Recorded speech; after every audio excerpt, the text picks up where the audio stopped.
For an instant audit on this, we're joined by Mark Lloyd, the president and founder of the Lloyd Group, who's joining us from Atlanta this morning. So, Mark, are you in the camp that there is a buying opportunity if you're an investor here and looking at Toyota, or are you in the camp avoid at all costs?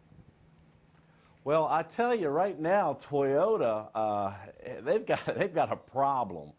And I'm down here in Atlanta eating crow right now because a couple weeks ago I said, hey, no big deal, you know, they'll get through it, you know, it's, you know, just, you know, water under the dam. But basically, every time we turn around, there's new findings coming out that is impacting that company. So, you know, it's not good news for the congressional hearings that are getting ready to come up. And as far as a buying opportunity, you know, I'm a firm believer to buy stock when it's down. But right now, we got to see what's going to happen with these hearings coming up and any future, you know, things that they, you know, turn over, you know, and find that Toyota's not doing right now. Well, you know, it's interesting, Mark, because this news coming out of Europe that we told you about this morning doesn't seem like a great sign at all if they're having to halt production in the UK and France, because it seems like they're doing that because they have so many cars on the lots already. They don't want to make new ones because they can't sell the ones that they have.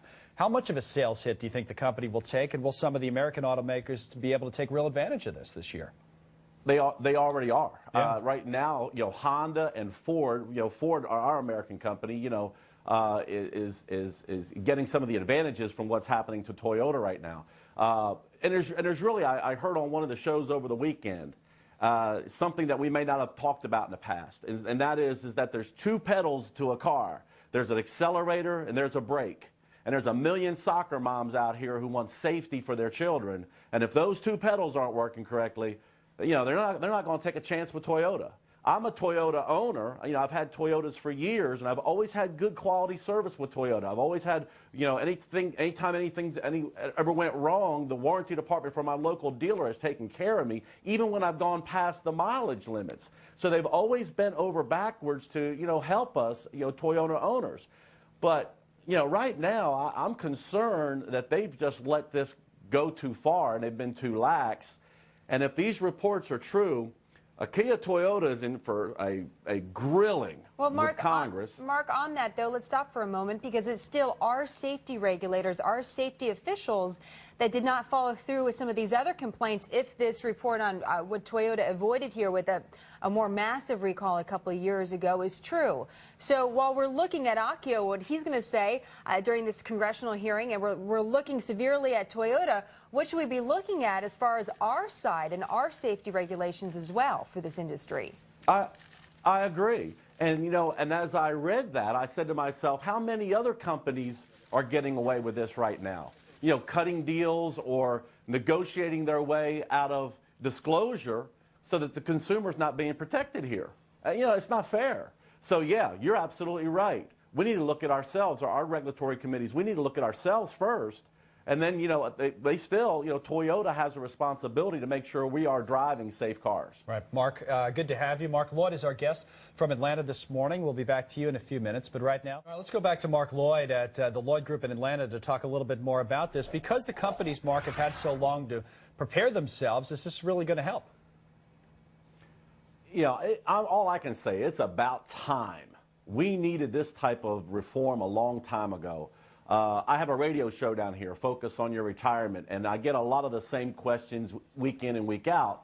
And one of the questions is, am I going to be able to retire comfortably? And when I sit down and start asking questions, you know, what kind of debt do you have? And I see thousands, tens of thousands of dollars of credit card debt, and they're making minimum payments. They just can't dig out of that hole fast enough. And, you know, I have to be the bearer of bad news saying you're probably not going to be able to retire. Yeah, and that's what this is our next financial crisis we have. Either more bankruptcies are going to happen, or we've got to quit spending money as consumers and just charge. I've got like 5 children, 3 of them that have already been through college, and the credit cards were just being thrown at them, and luckily, you know, through, you know, parental counseling, they didn't take any of them. But there's so many young people out here that have credit cards that they just need.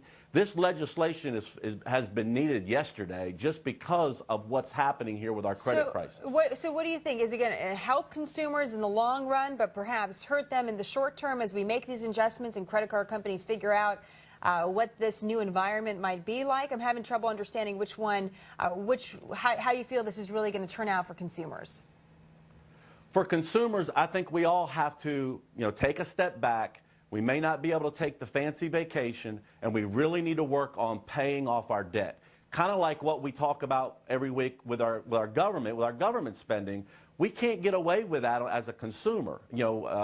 We need to make sure that we get our debt down as well. And right now, my counseling to my clients is, let's get these credit cards paid off. Let's pick the highest interest rates. Let's double up our payments. We may have to, cut back eating out every night. We might need to, cut back on that fancy vacation and do a little bit more local vacations and do things to save money. Okay, so that being what it is, I mean, you have a lot of major credit card companies, American Express, Discover Financial, Visa, MasterCard. Does that mean that investment in those companies is not a good thing right now? Well, I really do think that they have been taking advantage of the lax rules that we've had. And, will it affect them on the short term? Possibly. But, I can't worry about that. I work for my clients, and my clients' financial well-being is more important than whether or not those banks or credit card companies make, gouge us and make an extra profit. Do you think we'll see kind of a discernible income or discernible drop in spending because of this, or no? Just because one of the things that's going to happen is people are going to know now or be alerted to how long it's going to take them, for example, to pay off a card. They're going to see a $3,000 bill at a 14% interest rate, I was reading, and be told, hey, this is going to take you 10 years to pay it off if you only pay the minimum balance. Something that was a fact all along, but maybe people didn't think about until they see it in print in front of them on these new rules that require disclosure and that type of stuff. Will people spend less because they know more? Well, Connell, I think there's a certain percentage of people will. They will spend less. They'll see that big amount of money. They'll say, okay, in order to get this paid off in 3 years, I got to pay this per month. Ooh, I didn't realize it was that high. But there's other people that are going to say, hey, they can't jack up my interest rates here because the law protects me. Let's just go on a spending spree. And we got to make sure as advisors and financial counselors and all of that, that we advise our clients not to do that.